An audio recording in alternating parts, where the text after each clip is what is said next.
ನೋವುಗಳೇನು ಕಡಿಮೆ ಆಗಿಲ್ಲ, ತಾಳ್ಮೆ ಹೆಚ್ಚಾಗಿದೆ ಅಷ್ಟೇ. Very good morning. ಇವತ್ತು November 1 ಎಲ್ಲರಿಗೂ ಕನ್ನಡ ರಾಜ್ಯೋತ್ಸವದ ಶುಭಾಶಯ. ಮಾರ್ನಿಂಗ್ ಎದ್ದು ಫ್ರೆಶ್ ಆಗಿ ಬಿಸಿನೀರ್ ಕುಡಿದು ಇನ್ನು ಒಗದಿದ್ದು ಅರಿವಿದ್ದು ಎಲ್ಲಾ ಮಡಿಚಿಟ್ಟು ನಮ್ ತಮ್ಮ ಏನೋ ಹೇಳ್ತಾನ ನೋಡ್ರಿ.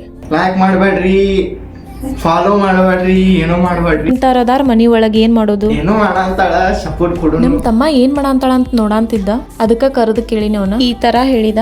ಆಮೇಲೆ ಕಸ ಗುಡಿಸಿ ಎಲ್ಲಾ ಕ್ಲೀನ್ ಮಾಡಿ ಹೊರಸಲಿಗೆ ನೀರ್ ಹಾಕಿ 2 ಬಾಗಿಲದು ಹೊರಸಲ ತೊಳೆದೆ, ಅರಿವಿ ಒಗದ ವನ ಹಾಕಿ ಸ್ನಾನ ಮಾಡಿ ರೆಡಿ ಆದೆ. ಇವತ್ತಿಂದ 16 days ಚಾಲೆಂಜ್ ಅದ. ಹೊಸ್ತಿಲಿಗೆ ಅರಿಶಿನ ಕುಂಕುಮ ಹಚ್ಚಿ ರಂಗೋಲಿ ಹಾಕಿ ನಮ್ಮ ಮನಿ ಒಳಗೆ 2 ಬಾಗಿಲಿರೋ ಕಾರಣ 2 ಬಾಗಿಲಿಗೂ ಅರಿಶಿನ ಕುಂಕುಮ ಹಚ್ಚಿ ರಂಗೋಲಿ ಹಾಕಿದೆ. ಚಾ ಮಾಡಾಕಿಟ್ಟು ದೇವರಿಗೆ ನಮಸ್ಕಾರ ಮಾಡಿ ಚಾ ಮತ್ತು ಗುಡ್ಡೆ ಬಿಸ್ಕಿಟ್ ತಿನ್ನಿ. ಇಷ್ಟು ಮಾರ್ನಿಂಗ್ ಕೆಲಸ ಮಾಡ್ಲೇಬೇಕು. ಒಂದೊಂದ್ ಸಾರಿ ಅಡುಗೆ ಮಾಡ್ಬೇಕಾಗ್ತದ. 16 ದಿನದ ಚಾಲೆಂಜ್ ಐತಂತ ಹೇಳಿದ್ದೆ. ಆ 16 ದಿನದಲ್ಲಿ ಇವತ್ತು ಫಸ್ಟ್ ಡೇ. 16 ದಿನಾನ ಯಾಕಂತ ಹೇಳಿ ನಿಮಗೆ ನೆಕ್ಸ್ಟ್ ವಿಡಿಯೋ ಒಳಗೆ ಹೇಳ್ತೀನಿ. ಇವತ್ತಿನ highlights, current affairs and quantitative aptitude detail next ವಿಡಿಯೋದಾಗ ಹೇಳ್ತೀನಿ. ಅಲ್ಲಿವರೆಗೂ ಬಾಯ್.